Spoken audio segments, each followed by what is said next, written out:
नमस्कार दोस्तों, स्वागत है आप सभी का आज के मेरे इस नए वीडियो में जिसका शीर्षक है सबसे बड़ी चीज़, जो कि है अकबर बीरबल की कहानी में। एक बार की बात है, बीरबल दरबार में मौजूद नहीं थे।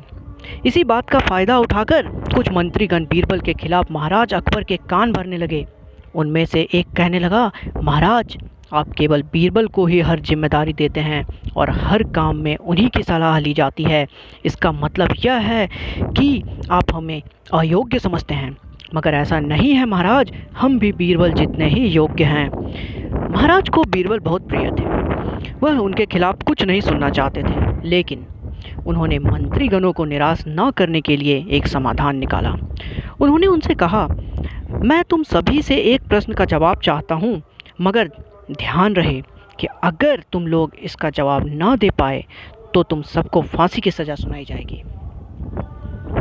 दरबारियों ने झिझक कर महाराज से कहा, ठीक है महाराज, हमें आपकी ये शर्त मंजूर है, लेकिन पहले आप प्रश्न तो पूछिए।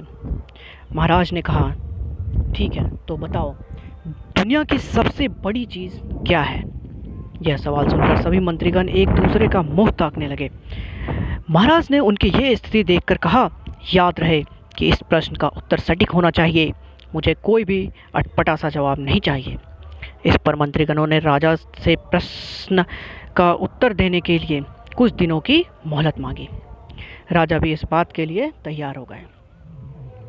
महल से बाहर निकलकर सभी मंत्रीगण इस प्रश्न का उत्तर ढूंढने लगे। पहले ने कहा कि दुनिया की सबसे बड़ी चीज़ भगवान है, तो दूसरा कहने लगा कि दुनिया की सबसे बड़ी चीज़ भूख है। तीसरे ने दोनों के जवाब को नकार दिया और कहा कि भगवान कोई चीज़ नहीं है और भूख को भी बर्दाश्त किया जा सकता है। इसलिए राजा के प्रश्न का उत्तर इन दोनों में से कोई नहीं है। धीरे धीरे समय बीतता गया और मोहलत में लिए गए सभी दिन गुजर गए।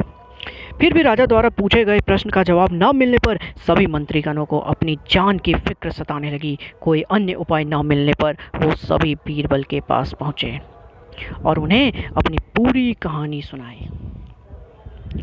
बीरबल पहले से ही इस बात से परिचित थे। उन्होंने उनसे कहा, मैं तुम्हारी जान बचा सकता हूँ, लेकिन तुम्हें वही करना होगा जैसा मैं कहूँ। सभी बीरबल की इस बात पर राजी हो गए। अगले ही दिन बीरबल ने एक पालकी का इंतजाम करवाया। उन्होंने 2 मंत्रीगणों को पालकी उठाने का काम दिया, तीसरे से अपना हुक्का पकड़वाया और चौथे से अपने जूते उठवाए। वह स्वयं पालकी में बैठ गए। फिर उन सभी को राजा के महल की ओर चलने का इशारा दिया। जब सभी बीरबल को लेकर दरबार में पहुंचे तो महाराज इस मंजर को देखकर हैरान थे। इससे पहले कि वो बीरबल से कुछ पूछते, बीरबल खुद ही राजा से बोले, महाराज दुनिया की सबसे बड़ी चीज़ गरज होती है। अपनी गरज के कारण ही ये सब मेरी पालकी को उठाकर यहाँ तक लाए हैं। यह सुन महाराज मुस्कुराए और सभी मंत्रीगण शर्म के मारे सिर झुकाए खड़े रहे। तो दोस्तों, इस कहानी से हमें क्या सीख मिलती है? इस कहानी से हमें यह सीख मिलती है कि हमें कभी भी किसी की योग्यता से जलना नहीं चाहिए, बल्कि उससे सीख लेकर खुद को भी बेहतर बनाने की कोशिश करनी चाहिए। तो दोस्तों, अगर आपको ये वीडियो अच्छा लगा हो तो प्लीज़ इस वीडियो को लाइक करें, ज़्यादा से ज़्यादा अपने दोस्तों तक शेयर करें और हमारे इस चैनल को सब्सक्राइब करें। जय हिंद दोस्तों, धन्यवाद दोस्तों।